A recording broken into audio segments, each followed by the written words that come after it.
Additional bits of information led us to believe that there was a bigger threat picture here that we needed to consider. One person that's suicidal is not going to take 3 weapons from a location. Those little bits of information were significant and important that triggered a much bigger threat assessment that began to bring additional investigators in to utilize the technology that we have available to try to get out in front of what we feared would be coming. But there was no specific threat to this center or any religious facility or any school or any mall in any way. I want to make sure that's clear. We don't get that wrong. 3 weapons, right? You spoke about the landscaper who was shot at. Is that confirmed that these shootings are related, or is that something you're still investigating? We're still investigating, but yes, we do believe that's all associated with the larger picture of today's events. It's not. They're not separate. The names of 2. Let me, sir, go ahead. So, Chief, I want to know, and I'm hopefully watching this too. How do you plan on protecting these sites of worship? What should I extend your officers to protect? Yeah. So first of all, this is why we need the community. This is a partnership. Public safety is a shared responsibility. It is important that people share information when they see, hear, or know something that pertains to threats of violence. That is what allows us to filter through who is going to cause harm and who is not. So that information is priority 1. Do you know when you're going to reopen the mosque? I'll let Imam Taha speak to that. And Chief, just a clarification, the mother that you're speaking about, mother of the younger juvenile or the older one? The younger. Yeah, thank you. All right, listen, folks, we'll sit here all night and go question and answer. We will provide more information when more information is available and we have more of the information confirmed that we're now starting to speculate on. I want to make sure that you have the details thus far so that you understand exactly what we were responding to, what we were dealing with. And I'll close by saying this. Our hearts go out to the families, obviously the greater Muslim community. We're one city, and we're one community. As police chief, I am grateful that we have police officers and sheriff's deputies from throughout this county that dropped what they were doing and didn't do just what they were trained to do. They did what we hired them to do, to step into harm's way, to be willing to run towards gunfire, to protect people they don't even know. And so with that, thank you for your patience, and we will be back out in the days ahead with more information. Thank you. Good evening from the newsroom. We have just been watching authorities in San Diego briefing reporters on the shooting at the city's largest mosque. Now, it could have been easily worse. The center also has a school on its grounds. There were kids playing outside at the time.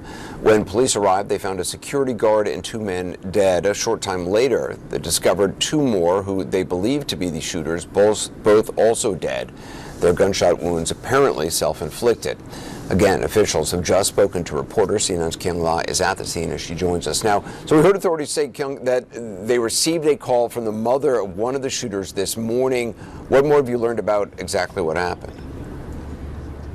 That she had discovered some hate speech, some generalized hate speech, not targeting any particular institution, but it was alarming enough that she found it to be suicidal and threatening enough that she reached out to law enforcement. What you're hearing behind me is this press conference is still going on with other members of the community, but I'm going to keep explaining what authorities say they have been able to put together is that younger person, that younger suspect, the 17-year-old, then connected with someone, either a friend who was 18 or 19, and they came to this mosque. The mosque is just, this is a press conference right over here, the mosque is just over my right shoulder, and that is where law enforcement found 3 different adult men who had been shot. the two suspects were making their way through this middle-class community. They came across a landscaper, engaged with the landscaper who he was unarmed. They appear to have hit him in some capacity, but he's doing okay. And then authorities did catch up with them, and the two suspects, 17, 18-ish, the police chief said, had died by self-inflicted gunshot wounds. So that's the very latest that we've been able to piece together. One other thing, Anderson, that they are treating this as a hate crime in large part because of some writings found on one of the weapons. They say at this point, this is what they know. They are going to continue to investigate this and try to share more as they learn, because this happened just mere hours ago, Anderson. And Kim, I know you were able to speak with a friend of the security guard who was killed. What did he have to say? It's really important to remember that this isn't just a mosque, this is a community center, and this is also where children, young children, 3rd grade and younger, were going to school. And there was a security guard standing out front, and that security guard is a friend of a man who you're going to hear from, and I want you to listen to what he says. I truly know in my heart, from knowing that man, that he was sacrificing his life and took that bullet knowing that I'd rather take it than the kids. And that is what makes me emotional.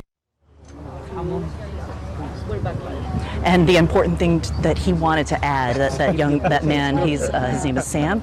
He is a father of two who go to school connected with the mosque, and the school connected with the mosque. He said that he gets to put his kids to bed tonight. He gets to tuck them in.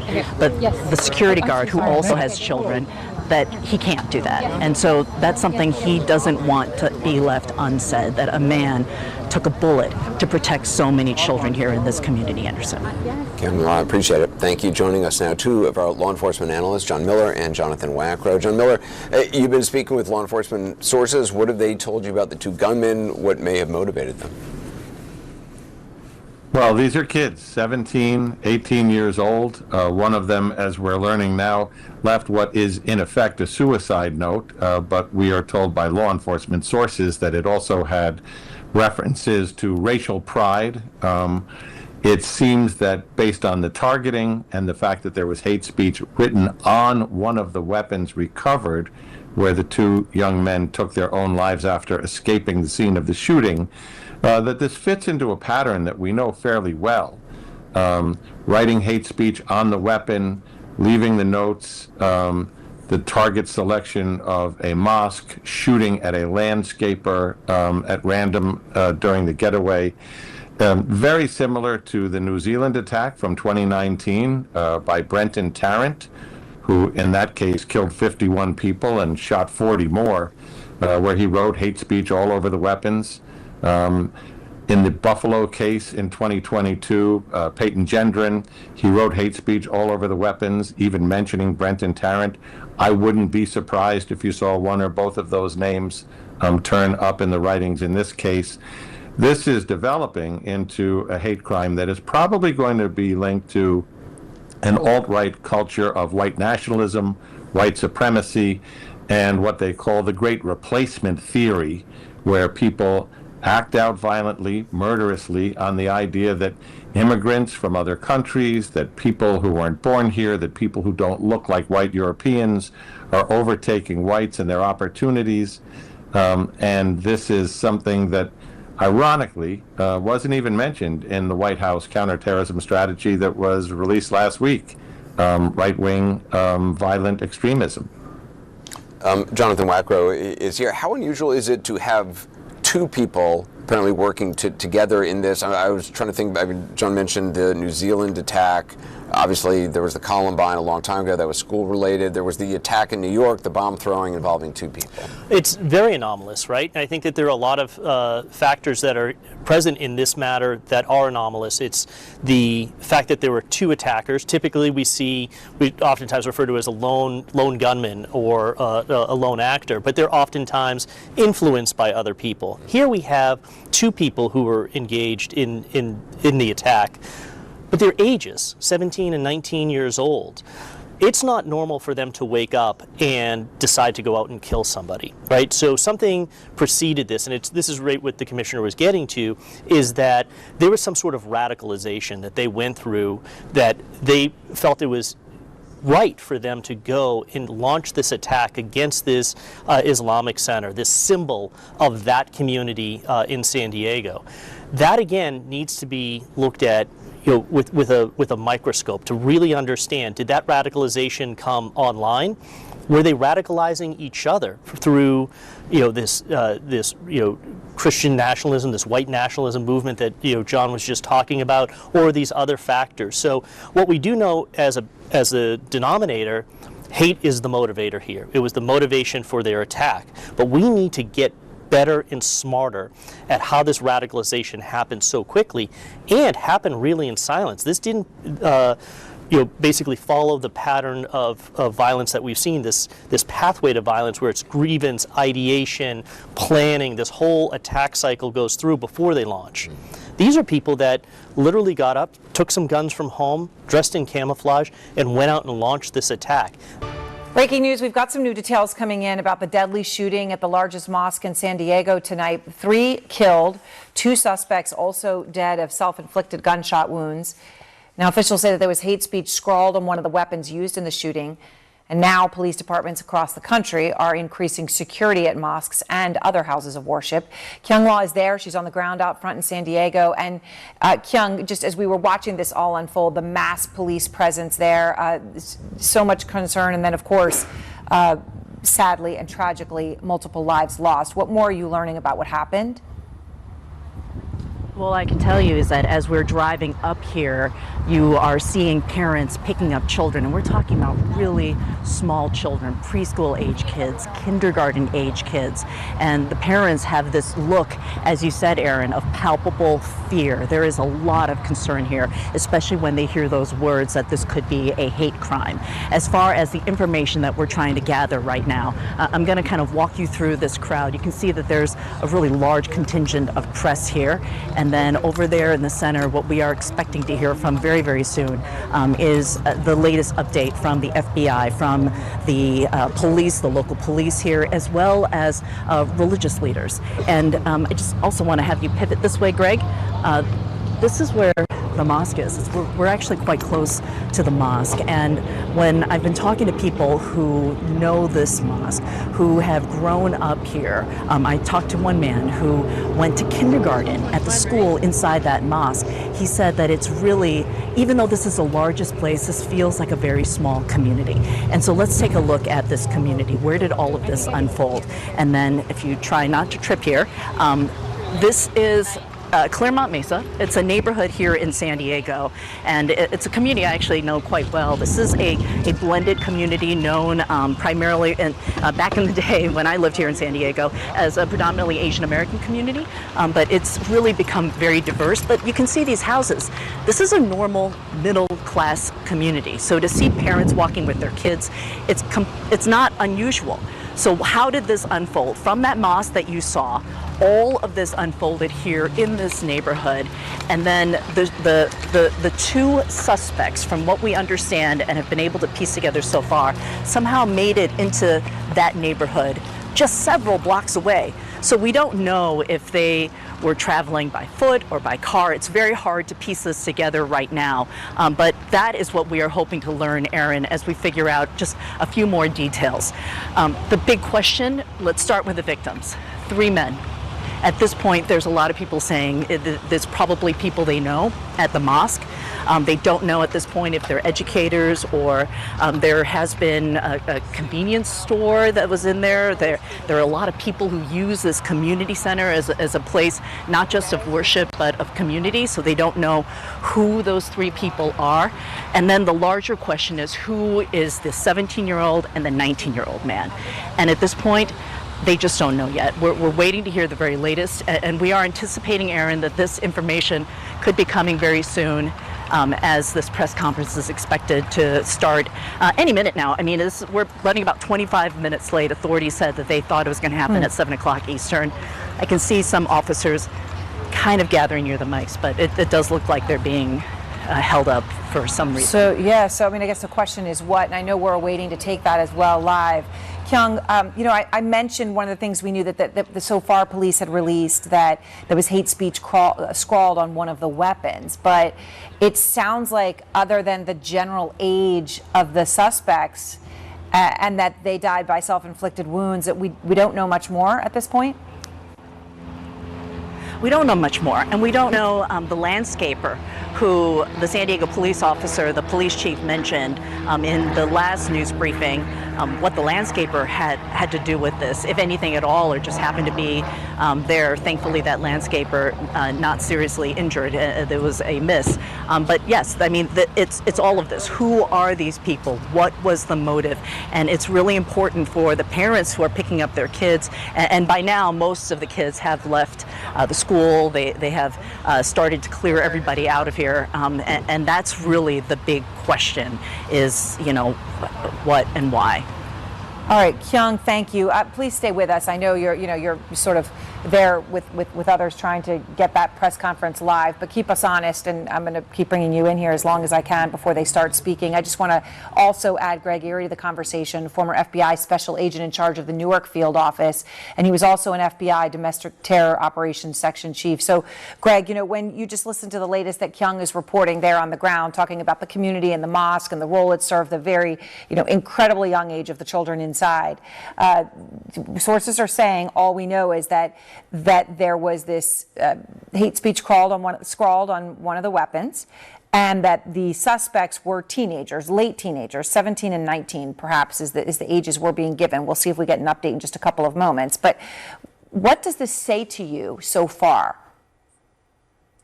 Well, you know, Aaron, more questions than answers right now. It's very, very early in the investigation. And as the reporter was saying before this, we're asking the right questions. What's the motivation? What happened when they entered? These are the things that investigators will pick apart and build a timeline and say, what exactly caused this? But right now, even the ages of the shooters are in question.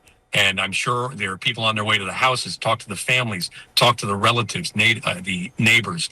Why did this happen? What was this motivation for this tragic event? And we do understand a firearm was taken from one of the suspects' parents' homes, right? So such that we know it right now. We don't know details about who they are, but we know that. You know, unfortunately, in horrible tragedies in this country, guns being obtained in the home is not something that's unusual. But what questions do you have from that? You know, again, what led them to perpetrate this attack? And at the home, was the firearm secured? Was this something that could have been prevented? I am very, very interested in the age of these two shooters, the alleged age of them, 17 and 19. How do you get radicalized so quickly to commit a mass shooting? Were they familiar with this area? Had they been in that mosque before? Again, a lot of questions here that the investigators are delving into as we speak. Right, and I know obviously the law enforcement presence, as we said, was simply overwhelming and perhaps able to save many, many lives. We do begin with a shooting at a mosque in California, where at least 3 people were killed, according to San Diego police. San Diego's police chief said 2 suspects were also found dead and that they are treating the shooting as a hate crime. Have a listen to the FBI special agent in charge. What we know at this time is that there are 3 deceased adult males, and those are the presumed victims at this time. On behalf of the FBI, we extend our sincerest condolences to the family and friends of the victims of this tragic incident. There were 2 subjects, both teenagers, and both are confirmed deceased. I want to thank our local law enforcement partners for their quick response that undoubtedly saved the additional loss of life. The Islamic Center of San Diego is the largest mosque in San Diego. It includes a school, and you see the children there being led out by teachers. The director says that all students and staff are safe. The mosque's imam had this message for his congregation. We have never experienced a tragedy like this before. And at this moment, all what I can say is sending our prayers and standing in solidarity with all the families in our community here. Just a short time ago, President Trump called this a, quote, terrible situation. Joining me now, retired FBI Special Agent Richard Kolko. Richard, good to have you here. An all too common scene in this country, of course, a shooting. There are victims. And in this case, as police said, they're treating this as a hate crime until they have evidence otherwise. What stands out to you based on what we know so far? Jim, what stands out to me, and I know it stands out to you too, you've been around a lot of these. We don't know everything yet. The information is changing so quickly. When you just look at this response size of San Diego and other law enforcement, every one of those law enforcement officers has to be debriefed for what intel they have. So there's still a big puzzle that needs to be put together with whatever information is available. I will tell you something just seems a little unusual about this one, though. 3 deceased at the door to the mosque or outside the mosque. Fortunately, not on the side where the school is, but we haven't heard anything additional about the other 2 people besides the security person. And then a 17 and 19-year-old cruising the streets, maybe taking some pot shots at a person doing some yard work, and then potentially killing themselves. This is a strange story. You know, law enforcement's working hard to try and put these puzzle pieces together. But I've been quizzing my sources as well, and just in the last 15 minutes, the story I've gotten has changed several times, and it will for the next few hours.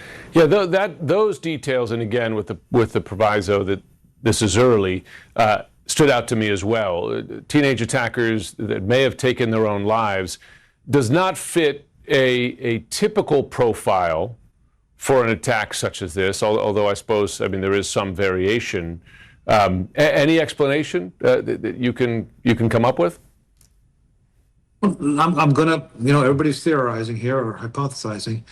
When you go back and look at these active shooters, these school shooters, and you go back and download and do the research on their computer, you will find almost to a T every single one of them has gone back in time and reviewed school shootings, church shootings, temple, mosque shootings, and somehow they build on that. They fantasize about that. They want to see themselves in that role. This goes all the way back to Columbine. So as soon as we get the identity of these 2 young men, 17 and 19 years old, law enforcement will be at their homes, going through their computers, cell phones, iPads, whatever digital devices they have, talking to friends, neighbors, associates, if they have them, and learn more about what they did. And did they potentially write anything down? Did they make some threats? Did they write a manifesto? Does somebody else have some inkling that something like this is going to occur? I'm just telling you, I wish I could be better for you right now. That's enough. That's enough. Something is very strange. Yeah.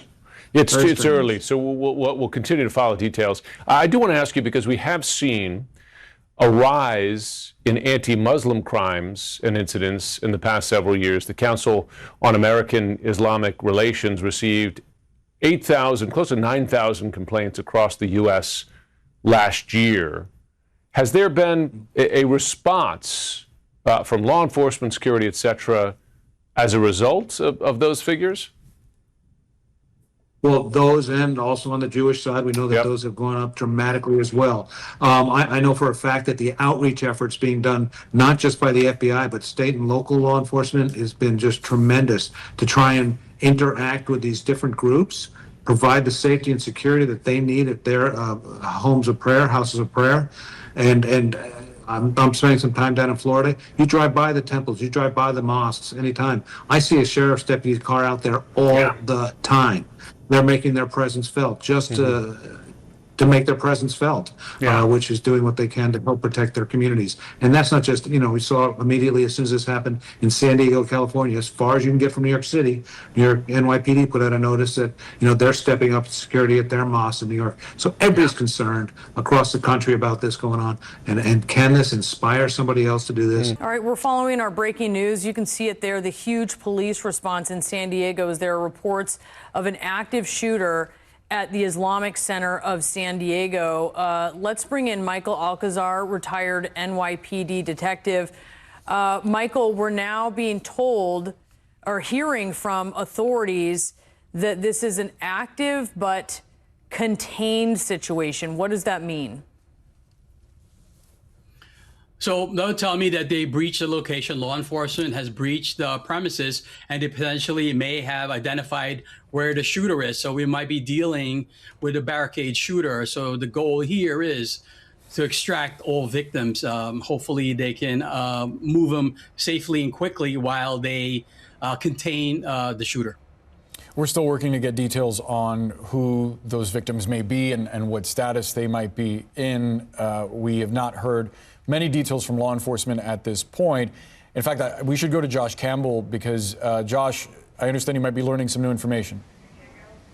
Well, as you were just mentioning there, as far as the containment, what that appears to tell us is that there's no longer a threat beyond the area of the police cordon that we see around that area. What's happening right now on the screen is very important for us to watch. We always glean a lot of information by watching the posture of law enforcement, seeing what they're doing. You're seeing there in the parking lot, there are officers that are staged. But what you're seeing here on the screen, and I want to point out for our viewers that we put this on a delay, that's for officer safety here, is they're going around that area doing what are called room clearings. They're essentially going, they'll attempt to open a door. You have the first officer there that either opens or breaches the door, and then the rest of the team files in. And this is something that we can likely expect them to do around this large complex. This is something that is often the case whenever you have an active shooter situation. We don't always see it for ourselves, but one of the things that law enforcement has to do before they rule out any ongoing threat is to clear that entire facility, and that's what we're seeing right now. The major question we don't yet know is if there is indeed a suspect, if this was indeed an active shooter.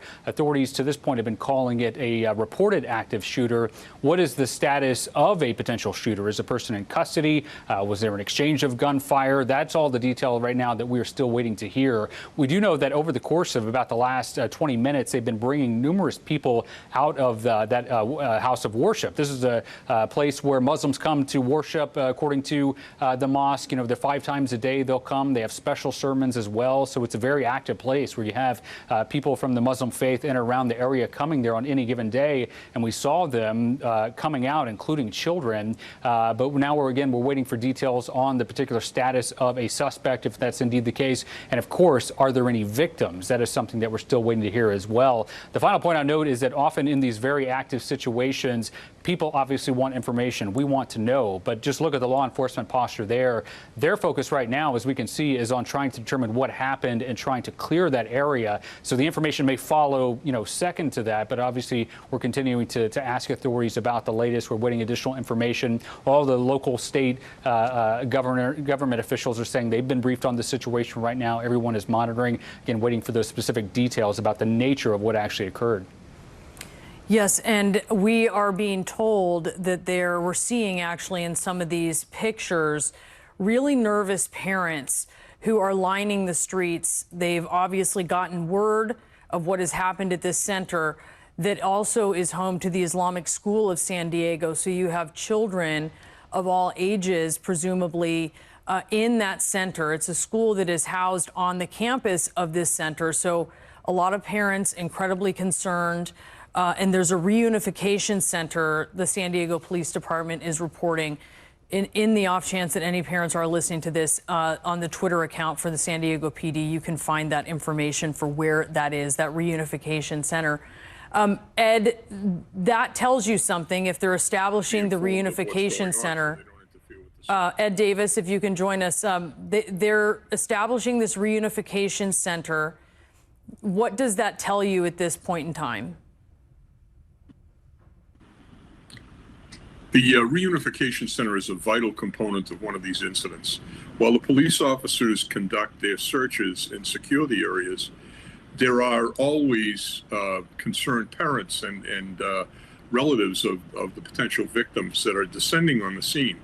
So the police officers on the perimeter need to stop the advance on the building by concerned people and have a safe place for them to go to congregate, so that first of all, they're out of the line of fire, but second of all, they're getting updated, immediate information from the scene, so that they can be relieved that their relatives are going to be okay. It's a way to put some control in a very chaotic situation, but it also gives you the ability to provide people with reassurance or sometimes tragic information. So there'll be resources sent there on both sides of that equation, so that people will be ready to deal with whatever eventuality occurs. Yeah, I just want to let our viewers know that we're sort of looping some of the images we captured moments ago. These are not live images, in part because there is concern that in an active shooting situation, somebody who's involved in this can flip on CNN and potentially see the scene outside. So these are images taken moments ago, but we understand that this is still an ongoing and active, but as you see on your screen, contained situation at the Islamic Center of San Diego. I want to go back to Michael Alcazar because you were discussing a moment ago what it means that this is now an active but contained site.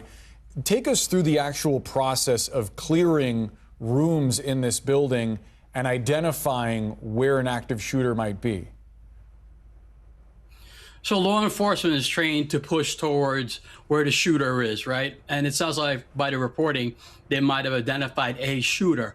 As Josh mentioned before, they don't stop there. They contain one shooter. They're going to continue searching the building. They're going to go room by room, hallway by hallway to identify any possible potential bad actors. And I'm assuming that's what they're doing now. And that's it. And the idea is to contain the shooters, if not take them out, and then, protect the safety of the victims on scene. And Michael, when you say contained, there are certainly a range of possibilities for what that could mean. In terms of the threat level, does it tell us anything?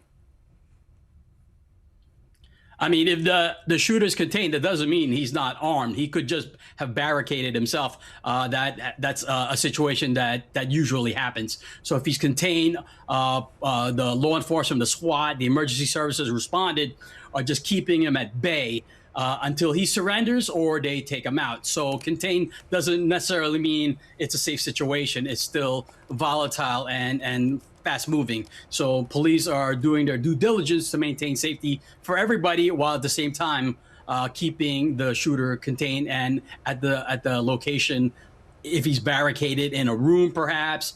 So they're going to keep him there until they evacuate everybody. Ed, one of the things that strikes me about these images is the number of police vehicles outside. You could see that for a long stretch, they dot the road that leads into and seemingly surrounds the Islamic Center. I wonder if you can glean something from the size of the response, if it gives you an indication of exactly what may have happened inside the center. Yes, I've worked with the San Diego police over a long period of time, and it's an enormous police department. And the jurisdiction runs almost down to the Mexico line all the way up to La Jolla. So this is right in the core of that geographic area on the northern end of it. But there are hundreds and hundreds of police cars available to them. And when something like this happens, everybody goes. It's just sort of raising the alarm. Every available resource in the city will head towards here. And I think that's what you're seeing. The question is, how far along in the process are we? Some of the officers and the tactical vehicles appear to be standing down a little bit. As Michael said, that might be a case of the shooter being isolated in a room where he has no easy gunshot capability, and they're just trying to wait him out. Or he may have been killed. He may be in custody. It's hard to say. This is still active. Ambulances coming in. It's hard to be clear on exactly what's going on inside that building. Yeah, a range of possibilities. But what we do know is this is a mosque in San Diego, the Islamic Center of San Diego, a very large mosque that is also home to a school, the Islamic School of San Diego. And we have learned from police that there was an active shooter situation. We're now being told, Boris, it's active but contained. But what we're watching here is just a huge police response, and we're getting word about parents lining the street, incredibly concerned because there are a number of kids, obviously, who would be going to school here. Yeah, as we noted a moment ago, the campus includes the Islamic School of San Diego. From our experts, based on the movements that we've seen from this helicopter video, it appears that law enforcement is in the process of attempting to clear rooms And as you heard a moment ago, active but contained, it could potentially mean that they've zeroed in on where the shooter is, though they're not ruling out the possibility that there is perhaps more than one perpetrator. A lot of news to get to. Of course, we're going to keep you updated with the latest as The Arena with Casey Hunt begins after a quick break. News races around the world at breakneck speed. What is the situation now for you? My show brings you the latest news and top news makers. Pauses in any war. This is good. Amanpour, weekdays on CNN.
In the hub, where East meets West, CNN Arabic is perfectly placed to find the facts. This is where stories happen. It's a concern to a lot of us in the region. Politics, business, culture, real life. As the pace of change moves faster, we ask the important question. What is the truth? This is CNNArabic.com. I'm Manu Raju on Capitol Hill, and this is CNN.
This is CNN Breaking News. Breaking news at this hour right now. An active shooter reported at an Islamic Center in San Diego. Hi, everyone. I'm Casey Hunt. Welcome to the Arena. We're going to continue to follow this developing story. You can see the enormous police presence at the Islamic Center in San Diego. These I'm going to go live to CNN security correspondent Josh Campbell, who has been following along here. Josh, what do we know? What don't we know at this hour? Well, there's a lot of information we don't yet know, but we just did hear from San Diego police who say that the scene there is active, but what they're calling contained. And that word contained is very important. That signals to us that whatever the potential threat that may have been there, they don't believe goes beyond the large cordon that you see of just hundreds, it looks like, law enforcement officers that have responded from in and around the San Diego area. Again, this is reports of an active shooter at the Islamic Center of San Diego. This is in the northern part of the city.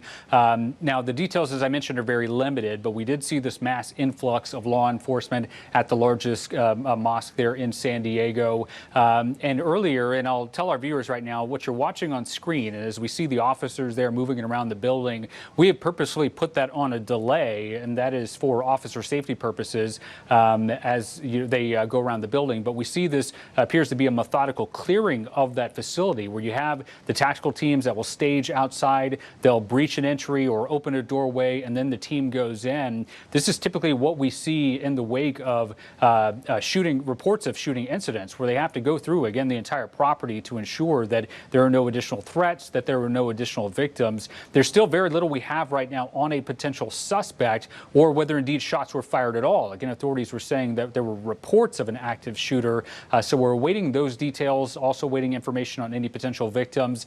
Tragically, as we have seen in so many of these incidents, that you have people that are impacted, maybe not even physically, but psychologically. We've seen on our affiliate images there, you see numerous people being brought out by police that included children that were there inside that house of worship. According to the Islamic Center, they have the regular 5-day prayers that Muslims adhere to. They have special services that take place. So very much an active place where people in and around the community come to worship. Now that their day obviously rocked by reports of gunfire here. Now we're seeing again, from our affiliate, people being brought out in a very methodical fashion. Still no indication on any number of victims, any potential information about the suspect. We do know that a lot of these houses of worship, both of the Islamic as well as the Jewish faith, often will have security on site for congregants that come in order to ensure their safety. And so there's a lot we're waiting to hear about what actually transpired here, but we know just dozens and dozens, if not hundreds, of police there on the scene.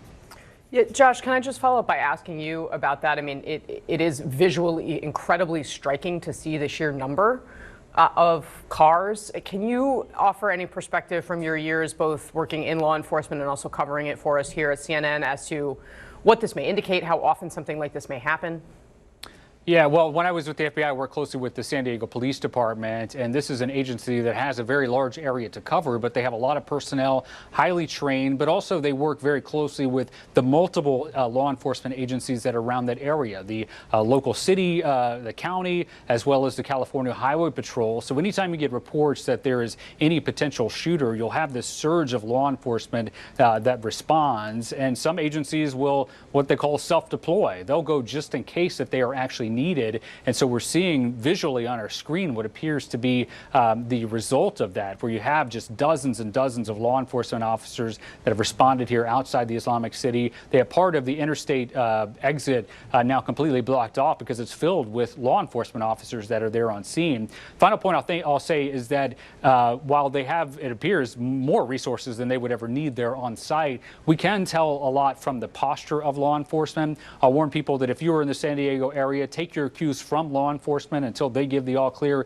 Listen to them. Don't go to this area. But as we kind of analyze some of these pictures, we no longer see the emergent kind of phase of this where you have officers rushing in, coming in, lights and sirens, an influx of ambulances. Often we're not seeing that right now, which means that if there was indeed an emergent phase here, if there were indeed shots fired, that has been resolved to some degree. We don't yet know whether the person has been arrested, if there's indeed a shooter, whether the person has barricaded. All authorities are saying right now that it has been contained, but so far no all clear given yet from authorities. All right, Josh, stand by for us. I know you're going to continue to cover this breaking situation, but I want to bring in Steve Moore. He's a CNN law enforcement contributor and retired FBI special agent. And Steve, we also were just seeing, and I think we can show, people were seen walking away from the mosque here. They were holding each other's hands. They were being escorted by police officers. This was from video that was shot by the CNN affiliate KFMB. There were also nervous parents that were seen lining the street outside the building, hoping to be reunited with their children. There is a K through 12 school on the site of this center. Can you talk a little bit about what these agents are facing here? We, of course, are working with limited information about what has happened, but this is, of course, being reported as an active situation. Yeah, and Josh's description of the event was very succinct and very accurate. So jumping from there is right now there is, in an active shooter, there is no such thing technically as contained, because as long as the person is armed and has access to potential victims, then that containment isn't part of the strategy. So what that tells me is they do not have at this moment an active threat to any hostages that they are aware of. There's no gunfire. I mean, as we saw in Uvalde, tragically, they heard gunfire and didn't do anything. Here, they're not hearing gunfire. Here, they're not hearing an emergent threat. So they are holding position, trying to figure out the reason for the report, whether there are any victims, and basically trying to understand what's going on in there. But you can't just walk in and say, "Hey, who's in charge here?" You have to clear room by room by room by room, and that's why it's always helpful to have what appears to, a civilian to be a surplus of officers. Steve, let me pause you for just a second. I'm sorry to interrupt you, but please stand by. Josh Campbell has some breaking news to report. Josh? Well, as this often is the case, after the emergent phase here, we continue to get information. We're now hearing from the San Diego Police Department. They're saying that the threat at the Islamic Center has been, quote, neutralized. Before, there were reports of an active shooter. Now they're confirming that there was indeed a threat, and now this individual has been what they're calling neutralized. We've seen in past incidents that word neutralized can mean various different things. It could mean that the person has been apprehended. It could also mean that the suspect was engaged by law enforcement with gunfire. Sometimes people take their own life before they're about to be arrested. But nevertheless, that is important news for the people there in and around that community. They're saying that there is no longer a threat, Casey. That person, in their words, has been neutralized. We're, of course, waiting additional information on who that person was, what actually occurred, and any potential number of victims. Yeah, I was just going to say, Josh, at this hour, all we know is that the police department has said that the person, the threat, has been neutralized, but we don't know exactly what transpired or anything about potential casualties here. That's right. Absolutely. We're waiting that information. Steve Moore, if you're still with us, can I just get you to weigh in on what Josh is reporting here? And of course, we're updating kind of our reporting, because this is just coming in here that the San Diego Police Department has told reporters, has put out publicly that the threat, and this is the quote, "the threat at the Islamic Center has been neutralized." Okay, that's a nice way of saying, I believe, that the suspect is no longer physically capable of becoming a threat. If they had arrested him, there would have been, I believe, a statement saying that he was in custody. And it also indicates that it wasn't a false alarm, which, some people might suspect when there's really nothing going on that they can see operationally. So apparently, from what we're seeing, there was an active shooter there, or there was an active threat.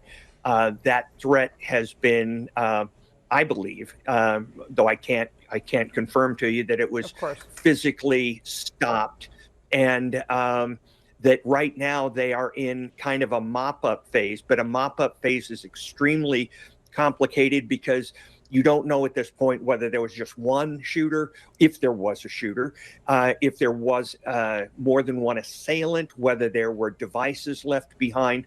So even though you have your apparent threat neutralized, you have to go through as if there could be another assailant or other hazards that were left behind by this threat, as they call it. Right. Well, and of course, I want to make sure that we are thinking of the people who are so worried about their loved ones who may have been here, just as we talk about what exactly it is that law enforcement is facing. In here, we can only hope and pray that that does not mean that there have been significant casualties. But Josh Campbell, I know you have some updated information for us. What do you know? Well, sadly, we're learning there has been a fatality. This reporting coming from our colleagues Mark Morales and Holmes Lybrand. There was indeed a shooting incident that occurred here at the Islamic Center. Law enforcement sources tell them, and again, at least one individual was killed during this incident. We don't know the status of any other potential victims in this case. We don't know if this is someone who just showed up there completely unaffiliated with this area, opening fire, or what the details are. We're awaiting that information. But sadly, we are learning at least one person killed. We're also learning, as you were mentioning there, from law enforcement, the San Diego police, there is no longer a threat as the suspect here has been, quote, neutralized in their words. Of course, there will now be a massive investigation here to try to determine, first of all, who this individual is. The first thing authorities will want to do after there is no longer a lingering threat is to what's called FID this person, fully identify them. Who is this person? Sometimes that's done very quickly. We are following developments out of Southern California, where authorities are investigating a deadly shooting at San Diego's largest mosque as a hate crime. 3 people were killed. A law enforcement source has identified. We are following developments out of Southern California, where authorities are investigating a deadly shooting at San Diego's largest mosque as a hate crime. 3 people were killed. A law enforcement source has identified one of 2 teen suspects as Kane Clark. Officials say he was a high school wrestler enrolled in an online schooling program. CNN's Kyung La has more from San Diego. The San Diego police chief says that the investigation here really kicked off when the mother of one of the suspects, the 17-year-old suspect, reached out to police. She said that her son was missing. Her car was missing. She believed that her son was with a companion. They were dressed in camo, and that she was concerned about what her child might do. She believed her son was suicidal, and she began to share information that several of her weapons were missing. Her vehicle was missing, in addition to her son. At this point, they said the motive appears to simply be hate. They don't have anything more specific than that. They pointed out to writings left on one of the weapons. The mother's suicide note that she recovered from her son also had some writings about racial pride. As far as the people who were killed, there were 3 men who are associated with the mosque, and one of them who has not been identified yet by name, but he is someone that this entire community knew. A lot of the children who came here thought of him as their protector, a big man who they saw every day as they entered this school, passing through the mosque, going into their primary school. And I want you to listen to what the father of one of the children had to say. I truly know in my heart from knowing that man that he was sacrificing his life and took that bullet knowing that I'd rather take it than the kids. And that is what makes me emotional. He ended what he had to say to us by saying he wasn't sure what would happen had that security guard not been there to protect the children. Now, investigators say that they will continue to chase all the leads. They expect to have much more throughout the day. Kyung La, CNN, San Diego. Sticking to Southern California now, where authorities are investigating a deadly shooting at San Diego's largest mosque. They're investigating it as a hate crime. 3 people were killed, including a security guard whose actions have been described as heroic. The police chief says the 2 teenage suspects were found dead in a car near the mosque from self-inflicted gunshot wounds. And we're now learning that one of them was a high school wrestler in an online schooling program. A law enforcement source identifying him as Kane Clark. San Diego's police chief also says that one of the suspects took 3 weapons from his mother's home before the attack. Let's go now to CNN's Kyung La for the latest. The San Diego police chief says that the investigation here really kicked off when the mother of one of the suspects, the 17-year-old suspect, reached out to police. She said that her son was missing. Her car was missing. She believed that her son was with a companion. They were dressed in camo, and that she was concerned about what her child might do. She believed her son was suicidal, and she began to share information that several of her weapons were missing. Her vehicle was missing, in addition to her son. At this point, they said the motive appears to simply be hate. They don't have anything more specific than that. They pointed out to writings left on one of the weapons. The mother's suicide note that she recovered from her son also had some writings about racial pride. As far as the people who were killed, there were 3 men who are associated with the mosque, and one of them who has not been identified yet by name, but he is someone that this entire community knew. A lot of the children who came here thought of him as their protector, a big man who they saw every day as they entered this school, passing through the mosque, going into their primary school. And I want you to listen to what the father of one of the children had to say. I truly know in my heart from knowing that man that he was sacrificing his life and took that bullet knowing that I'd rather take it than the kids. And that is what makes me emotional. He ended what he had to say to us by saying he wasn't sure what would happen had that security guard not been there to protect the children. Now, investigators say that they will continue to chase all the leads. They expect to have much more throughout the day. Kyung-Hwa, CNN, San Diego. We're following some new developments in Southern California, where the Islamic Center of San Diego, which is the city's largest mosque, says that it will remain closed until further notice as its community continues to mourn a deadly shooting there on Monday. 3 people were killed, including a security guard who was being hailed a hero by the local police chief, who also said that his actions, quote, undoubtedly saved lives. A friend of his spoke out after the shooting. I truly know in my heart from knowing that man that he was sacrificing his life and took that bullet knowing that I'd rather take it than the kids. And that is what makes me emotional. 2 teen suspects were found dead in a car near the mosque, and we've now learned that one of them was a high school wrestler who was enrolled in an online schooling program. A law enforcement source identifying him as Kane Clark. CNN's Cheryl Hubbard with more.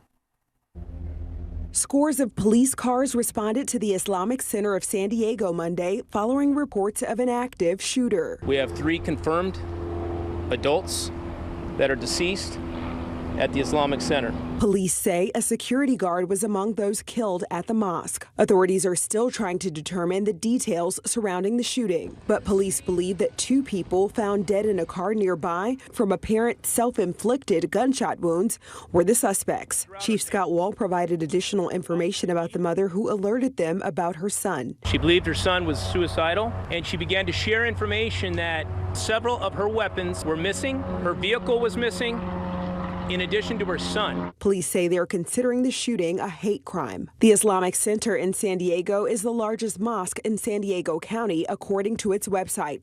The site includes a school. Look, as they're bringing people out of the building. And police say no children were hurt. I tell you what got me. Watching the kids come running out. Just thankful to be alive. I could hear the officers shouting to evacuate in the background, and it was, paralyzing and so frightening. And at the same time, I had to drop everything and come directly to make sure, our community is safe and they're okay, and they know that they're not alone in this really insane time. I'm Cheryl Hubbard reporting. Joining me now is CNN Senior National Security Analyst Juliet Kayyem. Juliet, thank you so much for joining us. Thanks for having me. Give us a sense of where investigators likely started in trying to piece this together and perhaps trying to pinpoint the source of what may have inspired Monday's shooting. Yeah. And that is, I think, the key at this stage, since we do have a lot of evidence. The suspects are both dead. Their families seem to be cooperative in the sense that it was one of the mothers who came forward to say that she was worried about what was about to unfold.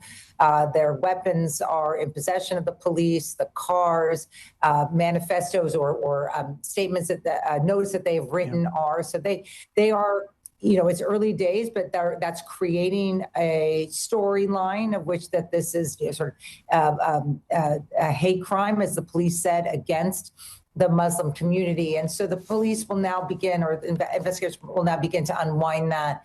What was the source of their radicalization? Did they have outside people pushing them? Was it more that they were absorbing information?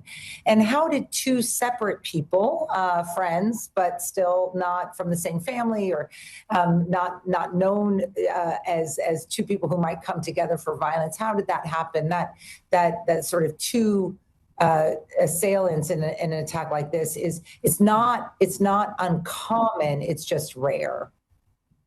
I wonder if you could just expand on that last point too, Juliet. I mean, how surprised were you when you heard from investigators in their briefing saying that, they have two suspects, and you raise a really important point too here. It's like the question of how these two individuals may have been drawn to one another. I don't believe they were directly related. No, and I mean, so look, I think of the Tsarnaev brothers, the Boston Marathon killers. Those are brothers, and one was probably in a power position over the other. You have the Columbine friends, long known as friends who were sort of isolated from the rest of the community. They're going to look for that kind of same sort of potential relationship, where there are ties online, where they visiting the same sites, were they part of any clubs that sort of drew them greater into this kind of violence. And radicalization is not like an on-off switch. There are moments in which these things are happening, and they are and people who become radicalized are feeding off of the language of hate, the language of Islamophobia that we may be hearing today, or that we are hearing today in many quarters. So this is just another example of why all of our language needs to those of us with profiles, politicians in particular, need to understand that there are people who are interpreting that as sort of free reign for violence. Right, and just to remind viewers, already multiple law enforcement sources telling CNN that there was hate speech on one of the weapons, according to the early investigation findings, and also that suicide note that was located that apparently, as you mentioned a little while ago, some writings about what's being described as racial pride, according to investigators. If there is perhaps a takeaway from this to try just increase awareness, I mean, we've seen rises in anti-Semitism, also in Islamophobic attacks, not just in the U.S., but around the world. I mean, what can officials all the way to the White House do to try to basically curb these kinds of cases that we continue to see, in your view? Well, I think it's to recognize that ideologies may differ throughout the world. We may not like people. We may feel more comfortable with our own people.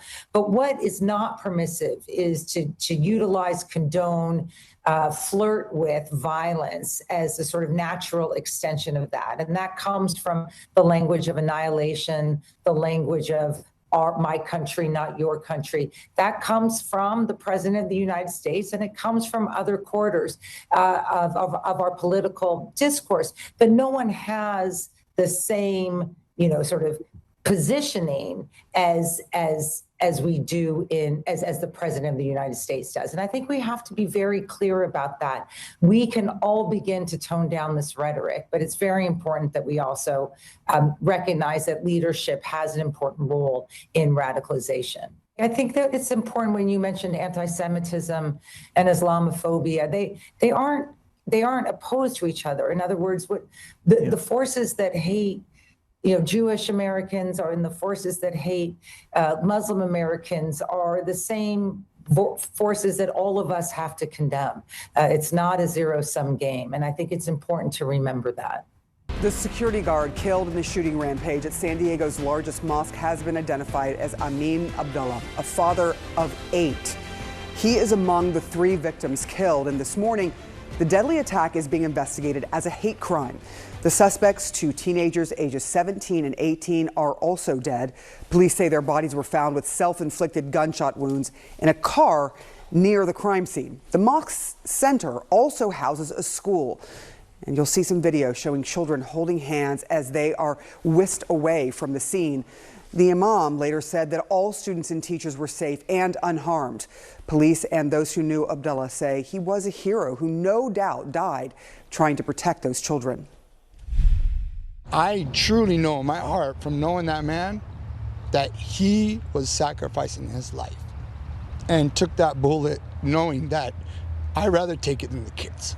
And that is what makes me emotional.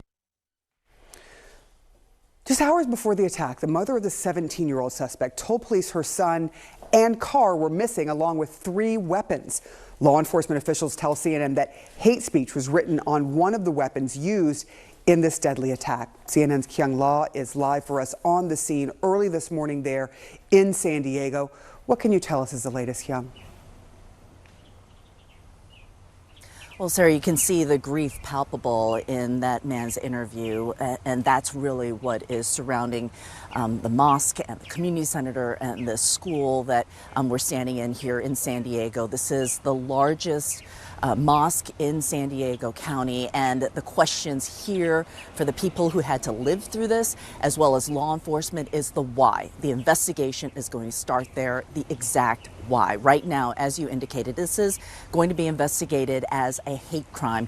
But this mother, she did tip off police some 2 hours earlier that she was concerned about her son missing with her car, those weapons, that he had disappeared with another friend, and they were both dressed in camo. He had left behind that suicide note with some racial writings, and that is really what led her to call law enforcement. And then just less than 2 hours later, the reports of an active shooting here at the mosque. And it was the security guard, Amin Abdullah, who we now know his name, who friends say really, they believe, stopped this from being so much worse. And I want you to listen a little bit more from that friend of the security guard. I know that he knew he was sacrificing his life for the kids, because if he didn't take that bullet, they would have easily walked upstairs, and then there's just innocent 8 and younger and women and, you know, people that couldn't defend themselves.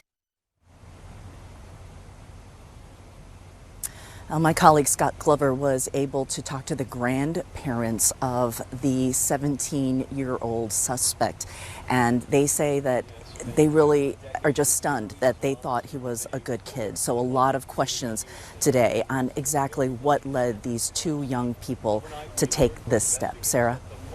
It's just horrific all the way around. Kyung La, thank you for your reporting throughout this. I know you got there very, very soon after this scene unfolded. Kate? That security guard, yeah, hailed as heroic for his actions, for not letting it become even more tragic. Joining us right now to talk about this more is CNN law enforcement analyst Jonathan Wackrow. It's good to see you, Jonathan. Places of worship continue to be targets, continue to be vulnerable. Let's break this down into 2 parts from what you see in terms of the response, the reaction, how the center, the security guards' actions of though this is an absolute tragedy, what went right in terms of the response to mitigate this from becoming even worse?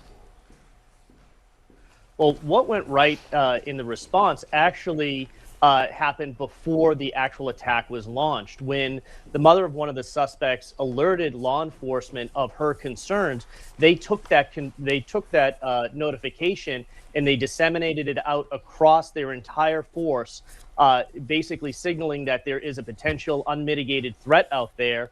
They started tracking using technology to try to locate these individuals. So you already had a department that was on a heightened sense of awareness of something could go wrong. When the 911 calls came in that there was a shooting at the mosque, what you saw was this overwhelming response to that location. And that was not by coincidence. That's actually by design. And the reason being is law enforcement has long warned that these houses of worship really represent a high risk because they have this unique vulnerability in their landscape. They combine this symbolic significance with open access and predictable gathering, making it a very focused target for attackers like this. So again, the response was almost textbook. And we are seeing that across the country, law enforcement response to active shooter situations is becoming very rapid. I think in this instance, it was only 4 minutes from the time the 911 call came in to the first officer on scene. I mean, that is a remarkable response time. So we're doing response really well. We need to get better at identifying these threats in advance and preventing these tragedies from happening. And that gets then to the opposite end of this, right? Which is three people are dead, 3 families are ruined. What went wrong then? Well, there's a lot that went wrong, and really we have to look at the attackers. Kate, 2 attackers of this age executing coordinated violence, to me, signals that ideology was reinforced through relationships. And what's different here from what we've talked about in the aftermath of these tragic events is that this is not like a lone actor engaging out of a personal grievance or an act of workplace violence. These 2 individuals, 17 and 19 years old, they validated each other. They planned together. And that's a very different threat profile than we've even discussed. They didn't spontaneously attain this motivation and commitment to killing on that day. Something preceded that. And what I will predict is that investigators are really going to identify these online radicalization forums where it reinforces the act of killing and hate that enabled these attackers to launch this horrific attack yesterday. New this morning, we now know the name of the security guard being hailed a hero after being killed in the attack at a San Diego mosque. He is Amin Abdullah, a father of 8. He is one of 3 people killed in the shooting, now being investigated as a hate crime. Police say 2 teenagers, ages 17 and 18, were behind the attack. They were found dead in a nearby car from self-inflicted gunshot wounds. Law enforcement officials tell CNN hate speech was scrawled on one of the weapons they found, and one of the suspects left a suicide note about racial pride. Joining me now is Edward Ahmed Mitchell, the National Deputy Director for the Council on American Islamic Relations. Good morning to you. First of all, can you give us some sense of how the community is doing after all this, what you're learning this morning about children that were there and taken out? We saw them being taken out in a line, the staff and the families who frequent the mosque. The Islamic Center of San Diego is one of the most prominent mosques in the state of California. It's well known across the country. It's not only a place of worship, it's a place for school. As you noted, they have elementary school kids there throughout the week who are learning and studying. So this is a horrific tragedy, and it could have been much worse if not for, thank God, the brave actions of Amin Abdullah, who did what he could to protect everyone inside and sacrificed his life in the process.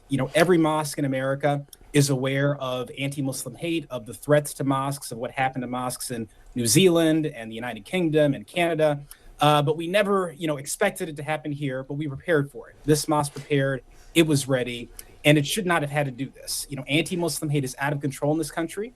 This was the predictable result of it, and it's just a horrible tragedy for that community and for American Muslims, and I think for our whole country. What can you tell us, if anything, more about Amin Abdullah? We just brought up a photo of him, and his close friend said he can't imagine him doing anything other than what he did, and he believes that he sacrificed himself so that more people were not killed or injured. Do you know anything more about him at this hour? The leadership of our San Diego chapter has been at the scene on the ground, and what I've heard is that Amin Abdullah was respected, beloved in the community, as you said, a father of 8. And what's fascinating is the last post that he made on Facebook was expressing the Islamic belief that dying for the sake of God, doing something righteous, is a wonderful way to end your life if you have to. And so he ended his life saving the lives of children, saving the lives of people who are worshiping God in that mosque. And so, he was beloved before. He's even more beloved now. We